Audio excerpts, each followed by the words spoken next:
A palavra de Deus não ensina que o crente em Jesus Cristo não enfrentará tribulações. A palavra de Deus não diz que a fé cristã, a filiação a uma igreja, é um salvaguarda que nos colocará livre de todas as investidas, tragédias e dores deste mundo. Ela nos ensina sim que nós podemos confiadamente caminhar na presença do Senhor e saber que Ele está conosco, ainda que, como é que diz lá no Salmo 23, no próprio vale da sombra da morte. Tu estarás comigo, o salmista diz. Não o livraria do vale, mas estaria presente no vale. E esta é uma dimensão do ensino cristão que nós devemos trazer sempre para o nosso coração. Em Lucas capítulo 13, fizeram uma colocação para Jesus, que é mais ou menos o que acontece nesses momentos, amados e amadas. Quando as pessoas perguntam, mas como Deus permite isso? O que isso significa? Um dos problemas teológicos mais difíceis para a mente dos homens, para a mente dos teólogos, é o problema do sofrimento. E lá em Lucas 13, os discípulos chegam perto de Jesus e falam: ó Senhor, aconteceu algo terrível. O governador Pilatos, esse homem sanguinário, misturou os galileus no sacrifício, matou muita gente, derramou sangue. E Jesus faz uma pergunta muito interessante para os discípulos: vocês acham que estes homens que foram vítimas da maldade de Pilatos eram mais pecadores do que aqueles 18 sobre os quais caiu uma torre naquela época? Desabou a torre de Siloé. E Jesus então fala com os seus discípulos: será que isto, vocês acham que é porque eles eram pecadores? Os discípulos de Jesus tinham a mesma dúvida que muitos têm, gerações, não é, sobre esse assunto. Lembram em João 9, quando Jesus passa com eles perto do cego, e eles logo perguntam para Jesus: quem pecou? Ele ou seus pais para que ele nascesse cego? Porque o mundo sempre faz essa pergunta: de quem é a culpa? Não é verdade, irmãos? Mas Jesus nos ensina na palavra que a pergunta certa não é essa. Ele nos ensina um caminho diferente para compreender, discernir, entender a natureza das tribulações. E Ele próprio é a grande resposta para nós. Há quase 50 anos atrás, Stanley Jones, o missionário da China e da Índia, escreveu um livro precioso. Eu considero o melhor livro cristão sobre o problema do sofrimento. E o título do livro é Cristo e o Sofrimento Humano. E é muito interessante quando ele vai mostrando o caminho cristão, as respostas cristãs, que nos apontam para uma outra direção. Não aquela direção de achar que Deus tem que nos livrar de toda tribulação, de todo sofrimento, de todo mal, mas nos mostrar que Ele nos dá em Cristo a graça de continuar olhando para Jesus, fazendo tudo que pudermos fazer para minorar, diminuir o sofrimento de outros à nossa volta, trabalhar para o bem do ser humano, mas sobretudo anunciar o Evangelho que nos dá poder para viver e para triunfar. Eu ouvi essa palavra ontem da minha cunhada. A gente conversa muito sobre esses assuntos. Ela disse: olha, Rodinô, eu fico mais pensando, são aqueles que entram na tribulação, e ela faz parte da história e da vida de todo ser humano, mas eles não têm Deus. Eles têm uma vaga ideia de Deus, falam o nome de Deus, pedem socorro a Deus, mas eles não conhecem o Senhor na intimidade, não conhecem Jesus, vivem a vida como se Deus não existisse. Todos os finais de semana lotam os bares, os teatros, os lugares de diversão, os campos de futebol, comem e bebem sem nunca lembrar de fazer uma prece de gratidão. Eles vivem totalmente uma vida voltada para os seus desejos, a sua carne, o seu dinheiro, o seu poder, na filosofia do comamos e bebamos, porque amanhã morreremos, e na hora que a tragédia vem, a escuridão chega, não sabem nem mesmo o que fazer. E é por isso, meu irmão, minha irmã, que nós não podemos, em momento nenhum, deixar de proclamar este evangelho da graça. É por isso que, ao ser solidários com os atingidos pelas tragédias da vida, antes de tudo nós devemos também orar para que estas pessoas, estas famílias caiam em si, sejam iluminadas, tocadas pelo Espírito Santo de Deus e passem a olhar a vida de uma outra maneira e a compreender como nós podemos andar como discípulos de Jesus nesses tempos difíceis. Eu queria convidar você para abrir a palavra na primeira carta de João, não do Evangelho, mas a primeira carta de João, lá no finalzinho do Novo Testamento. Você vai até Apocalipse e volta algumas páginas, e eu quero ministrar uma palavra que o Senhor colocou no meu coração. Estávamos ontem em oração, pensando em todas essas coisas, e então a pergunta é: como nós podemos andar como discípulos de Jesus nesses tempos tão difíceis? 1 João capítulo 2, 1 de João capítulo 2. Filhinhos meus, estas coisas vos escrevo para que não pequeis. Se todavia alguém pecar, temos advogado junto ao Pai, Jesus Cristo o justo. Ele é a apropriação pelos nossos pecados, e não somente pelos nossos próprios, mas ainda pelos do mundo inteiro. Ora, sabemos, o que é que sabemos, irmãos? Sabemos que o temos conhecido por isto, se guardamos os seus mandamentos. Aquele que diz, eu o conheço, e não guarda os seus mandamentos, é mentiroso, e nele não está a verdade.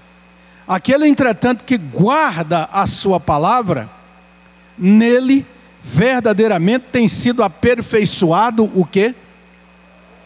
Diga, nele verdadeiramente tem sido aperfeiçoado o amor de Deus. Nisto sabemos que estamos nele. Agora o versículo 6. Aquele que diz que permanece nele, esse também deve andar assim como ele andou. Vamos lá? Aquele que diz que permanece nele, esse também deve andar assim como ele andou. Esta é uma afirmação do Espírito Santo na palavra de Deus, para mim e para você que me ouve, em casa também. Aquele que diz que permanece nele, esse também deve andar assim como ele andou. Você pode orar por uma palavra de Deus para o seu coração?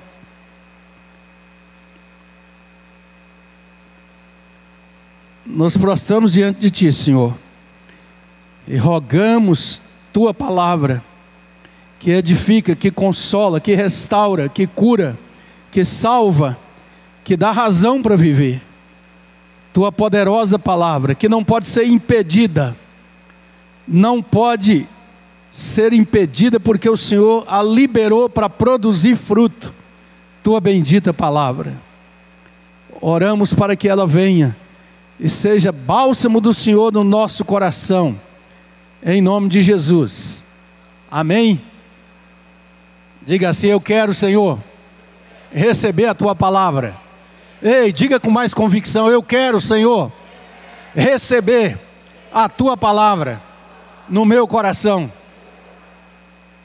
O salmista falou: eu escondi a tua palavra no meu coração para não pecar contra ti. A alegria dos discípulos de Jesus, homens e mulheres que andam com ele, deve ser sempre a alegria de ser e não de poder. Você entendeu? A alegria dos discípulos de Jesus, homens e mulheres que andam com ele, deve ser sempre a alegria de ser e não a alegria de poder. Aquele que diz que é do Senhor, que permanece nele, deve andar como ele andou. O mundo caminha numa estratégia de buscar poder, dinheiro, possibilidade de estar sobre os outros. Mas aquele e aquela que andam com Jesus devem atentar pelo menos para 3 coisas. Primeiro, que nós somos peregrinos. Vamos lá, nós somos peregrinos. Segundo, que nós devemos ser obedientes. Devemos ser o quê? Obedientes. E terceiro, que nós devemos ser visionários. Vamos lá? Devemos ser visionários. Nós devemos ter visão para ver. Quais são as 3 coisas? Peregrinos, obedientes e visionários. Quem é cristão deve viver como Cristo viveu. E nós precisamos pedir a Deus que essas marcas possam estar em nós.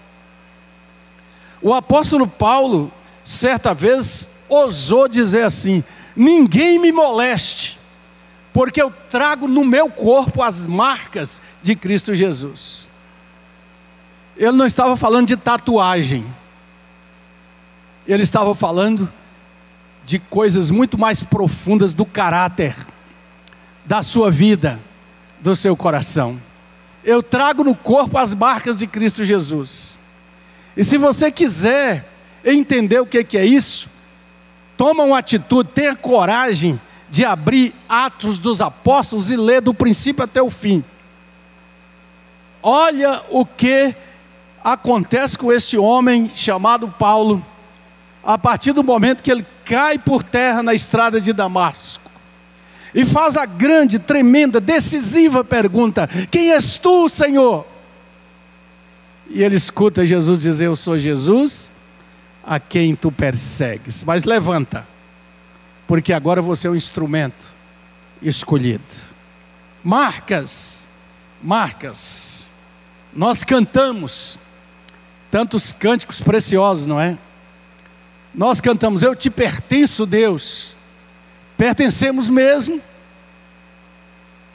Temos pensado nas consequências dessa afirmação, dessa frase, em tudo que fazemos, na jornada que nós seguimos. Quais são as 3 coisas?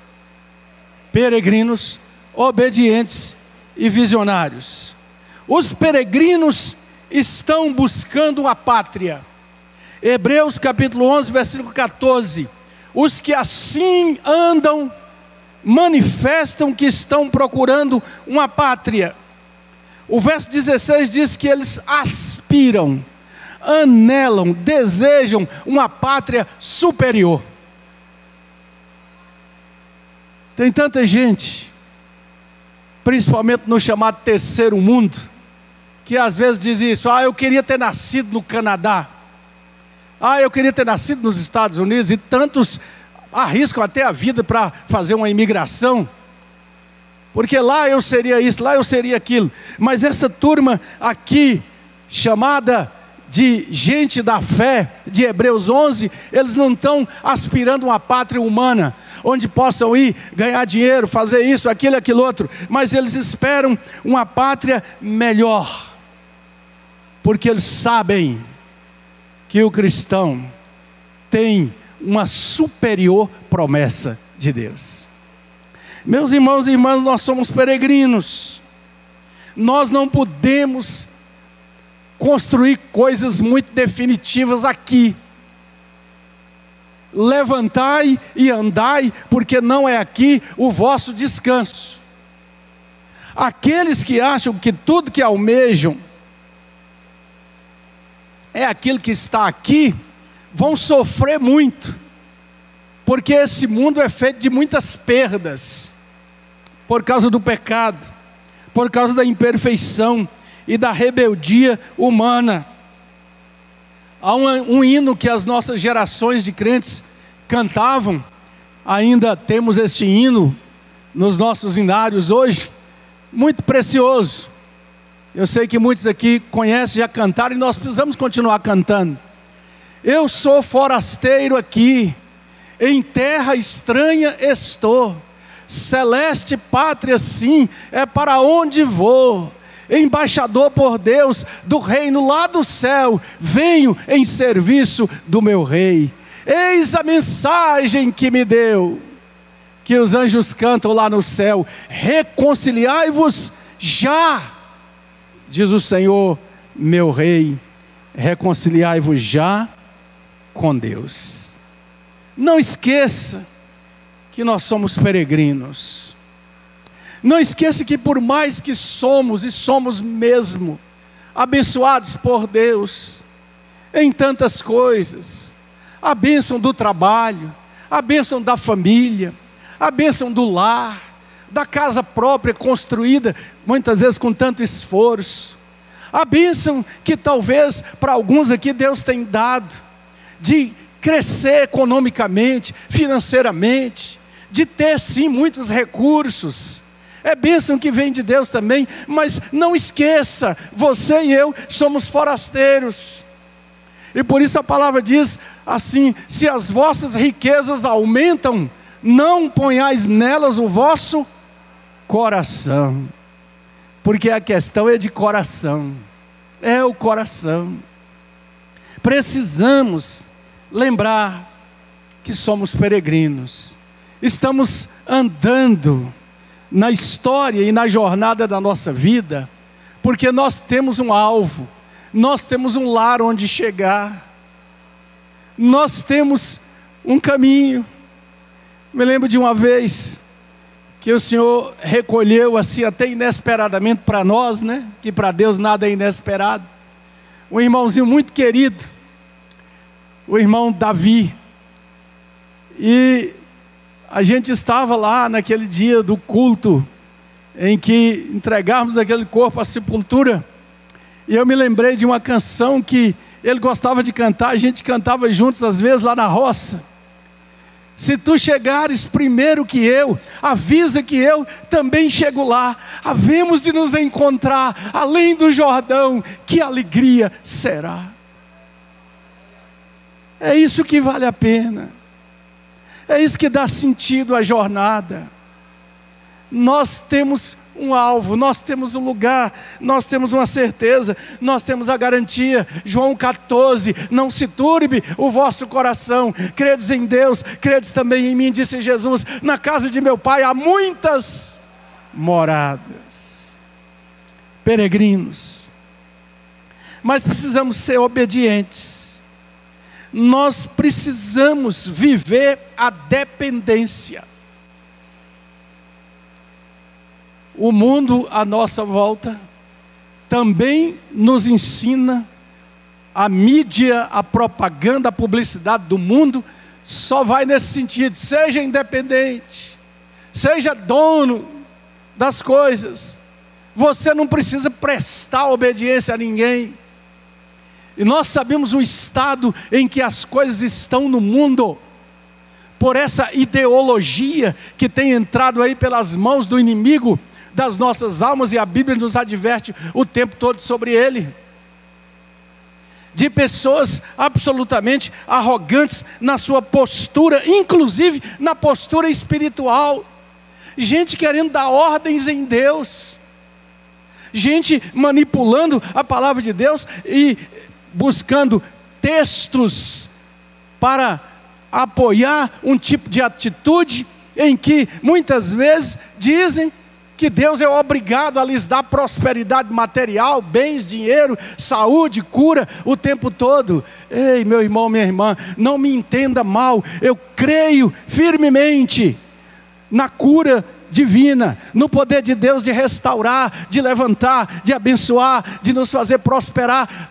totalmente, integralmente, mas é área dele e não nossa, é prerrogativa dele e não nossa. Nós continuaremos na postura do profeta que disse: ainda que nos currais não haja gado, o produto da oliveira minta, falte tudo, eu vou reclamar? Eu vou dizer que Deus não me ouviu? Eu me alegrarei no Senhor, exultarei no Deus da minha salvação. Tiago capítulo 4 diz assim: sujeitai-vos portanto a Deus, chegai-vos a Deus e Ele chegará a vocês, humilhai-vos na presença do Senhor. Obediência.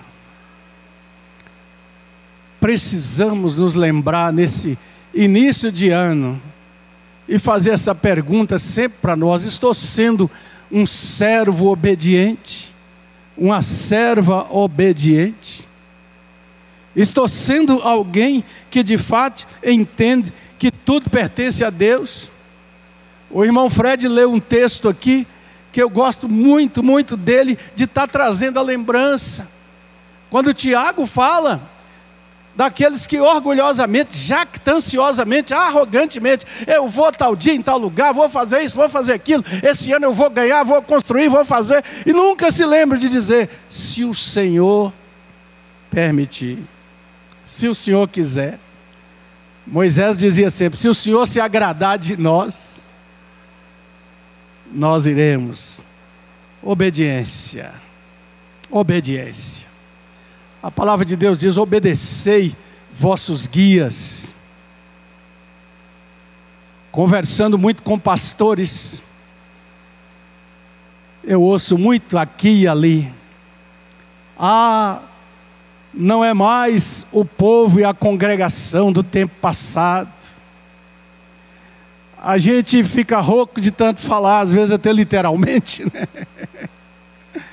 Mas as pessoas querem ouvir seus próprios corações, e aqueles que falam de acordo com o seu coração cobiçoso está querendo ouvir. São tantas vozes, são tantas propostas. Vivemos num tempo de confusão religiosa. Percorra os canais da televisão e cada um vai te dar uma perspectiva, uma coisa diferente, um ensino diferente, todos alegando estar firmados na palavra. Mas Daniel diz que os sábios ouvirão e entenderão. Os sábios compreenderão. Desconfie sempre de todo o ensino que diz que você é bom demais, que você é maravilhosa, capaz demais de tudo, espiritualmente. Mas olhe para a palavra de Deus que nos chama: humilhai-vos na presença do Senhor, sejam ensináveis, aprendam sempre, para que a nossa jornada seja coroada de êxito. Peregrinos, vamos lá? Peregrinos, obedientes e bem-aventurado aquele que vê, bem-aventurado os olhos que sabem ver. Jesus fala muito sobre essa questão. Os olhos são a lâmpada do corpo. E nós precisamos ser pessoas visionárias no sentido de enxergar mais longe. E quem nos faz enxergar mais longe? O Espírito Santo de Deus. A iluminação do Espírito Santo no nosso coração, nos mostrando sempre olhar para Jesus. O Senhor disse nas suas palavras proféticas, antes de chegar o momento de ser levantado na cruz, assim como Moisés levantou a serpente no deserto, o Filho do Homem será levantado, e todo aquele que olhar para ele será salvo. Há um antigo hino também que dizia assim: olhai, irmãos, olhai, olhai só para Jesus, Ele salva o pecador, aleluia, salva até por meio de um olhar. E isso é maravilhoso, e isso tem acontecido.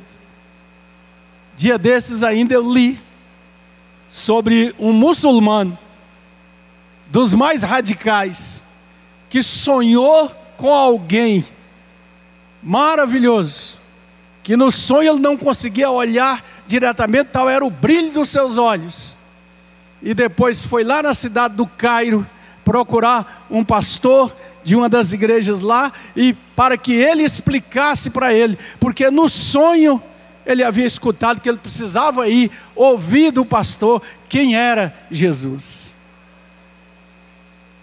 O Senhor continua fazendo maravilhas. Eu gosto de Lucas capítulo 2, quando descreve a história de Simeão, um homem idoso, que estava ali vivendo na expectativa de uma palavra que o Espírito Santo disse para ele: Simeão, você não vai morrer antes que seus olhos contemplem o Salvador e a salvação de Deus.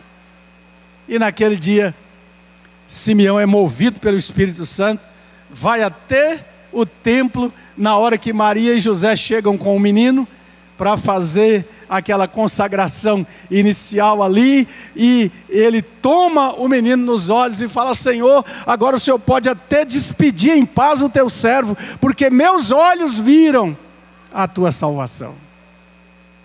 Visionários, nós precisamos enxergar mais adiante.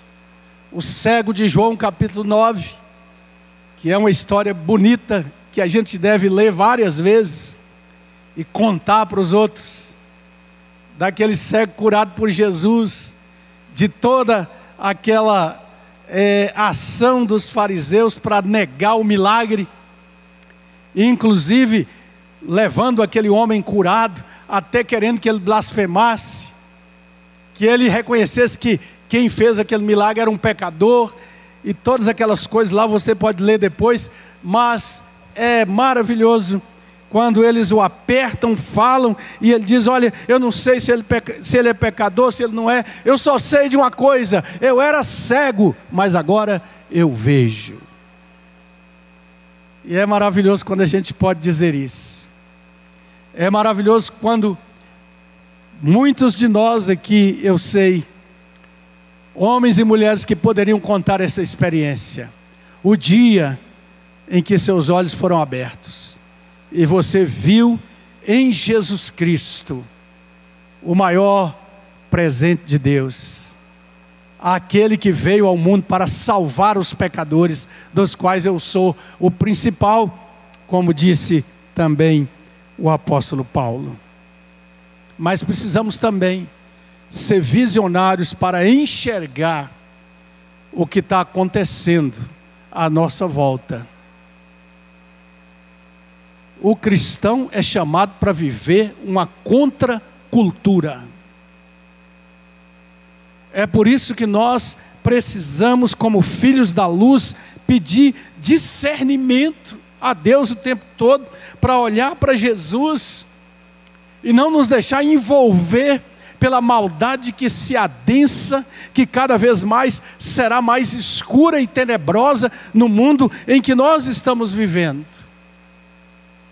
É por isso que nós não podemos abraçar e aceitar acriticamente, sem examinar a palavra de Deus, as coisas do mundo à nossa volta, sem buscar o tempo todo que elas passem pelo crivo da palavra, da oração, do ensino, do aconselhamento cristão, que nós devemos buscar o tempo todo. Eu vi recentemente, e gosto muito de ver esses documentários sobre a Segunda Guerra Mundial.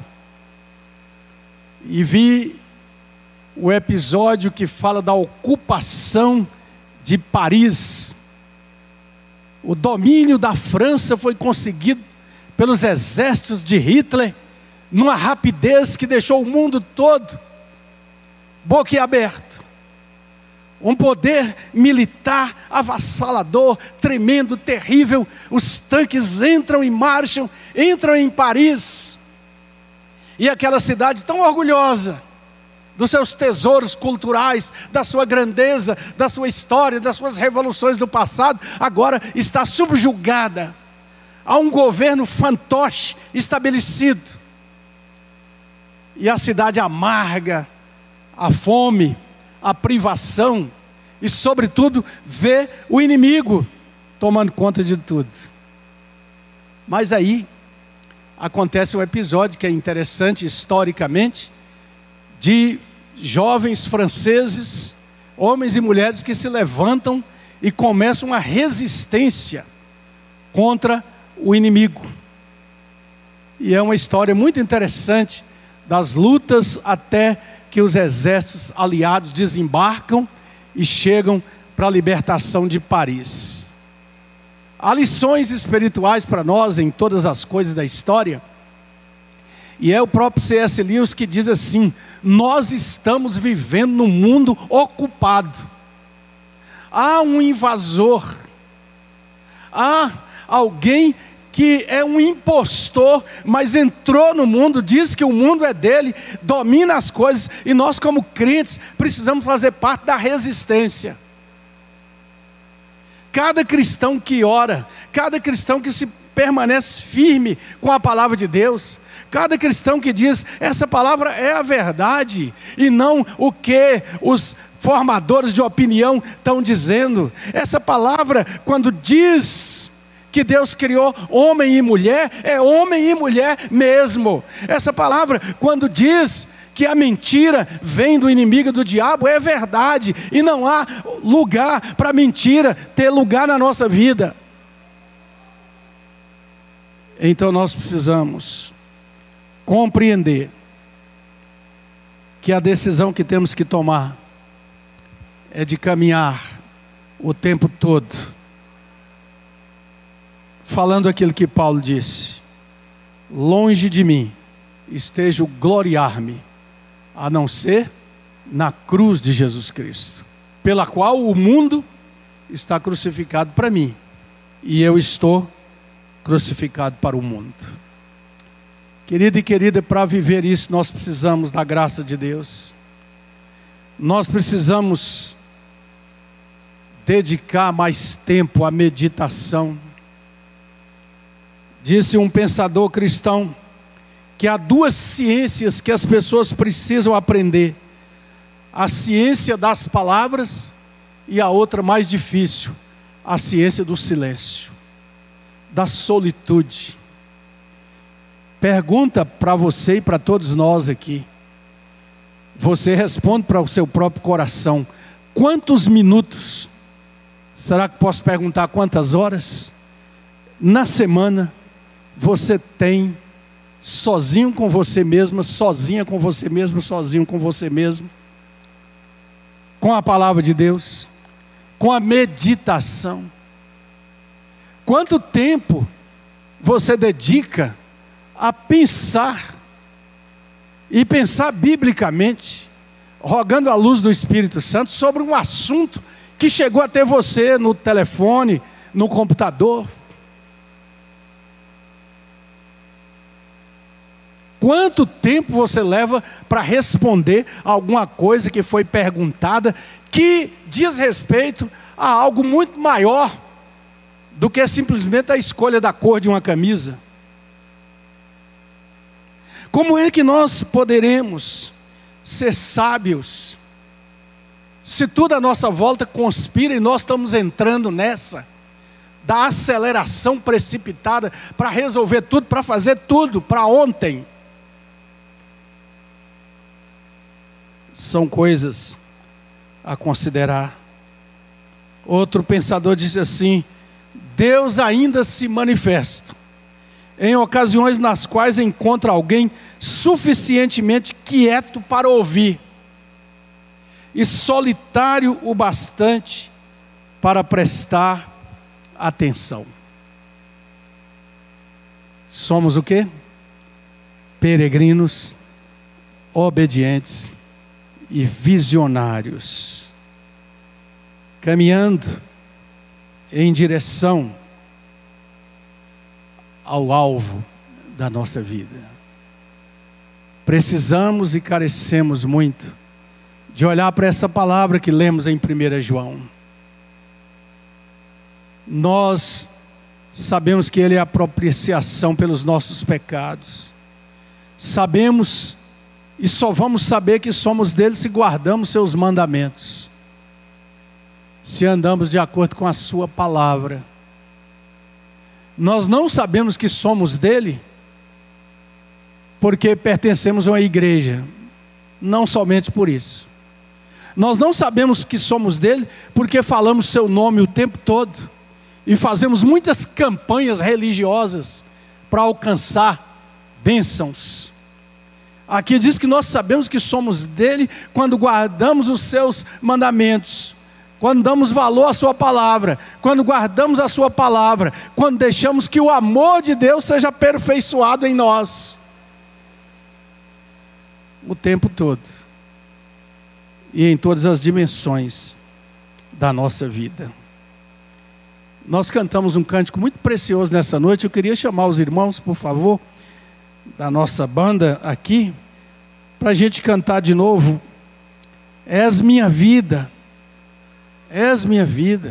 Senhor. É assim que eu te adoro, meu Rei. A decisão de caminhar, de entregar, de colocar todas as coisas em suas mãos, de compreender que há, de fato, dores. Nossas dores são reais, fazem parte deste mundo pecador, mas nós caminhamos obedientemente, pedindo a Deus visão para entender, para compreender aquilo que nós não conseguimos explicar. Vamos deixar com Ele, vamos deixar em suas mãos, mas vamos continuar olhando para Jesus e dizendo: Senhor, o Senhor é o dono. A palavra diz que vencerão aqueles que estão com Jesus, porque Ele é Rei dos reis e Senhor dos senhores, ainda que pelejarão contra o Cordeiro. Não é verdade? Vamos ficar de pé. Cante essa canção como uma oração, como uma entrega preciosa, reconhecendo que Ele é a fonte da nossa vida, da nossa alegria, da nossa plena alegria.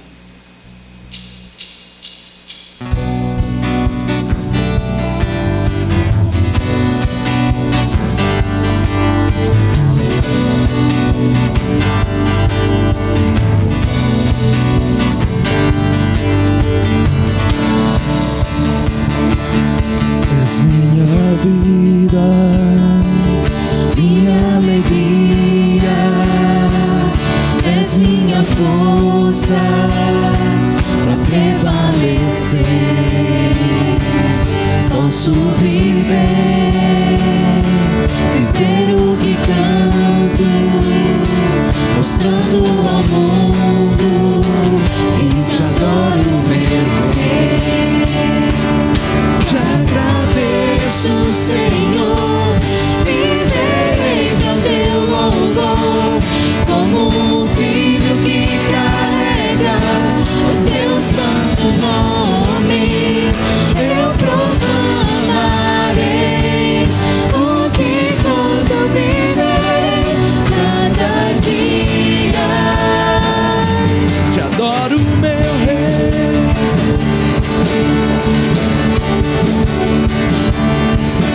És minha vida, minha alegria, és minha força para prevalecer. Posso viver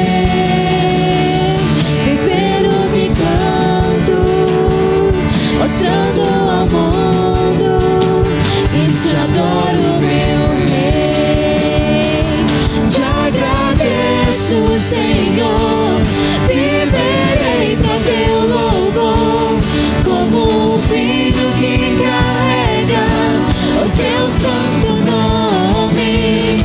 Eu proclamarei o que quando viverei cada dia. Te adoro, meu Rei.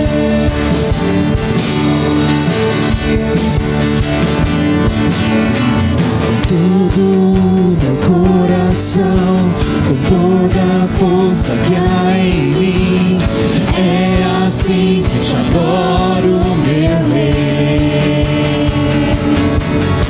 Com todo meu coração, com toda a força que há em mim, é assim que te adoro, meu Rei. Meu coração, Com toda a força que há em mim, é assim que te adoro, meu Rei. Te agradeço, Senhor, viverei pro teu louvor, como um filho que carrega o teu santo nome. Eu proclamarei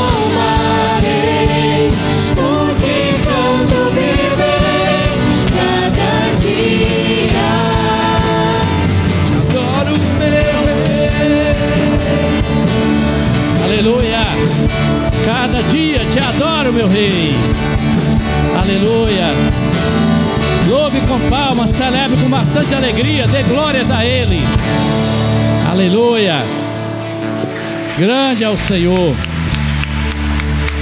Estenda suas mãos assim para receber. Coloque seus planos, como foi falado no início desse culto, seus planos, seus projetos para este ano, nas mãos do Senhor. Consagre a Ele, confie nele, ande como um peregrino, desapegado das coisas deste mundo e voltado para o reino. Procure andar em obediência e ter a visão de Deus, enxergar as coisas com os olhos de Deus, com o olhar bondoso, misericordioso de Jesus. Confie que Ele vai cuidar de você.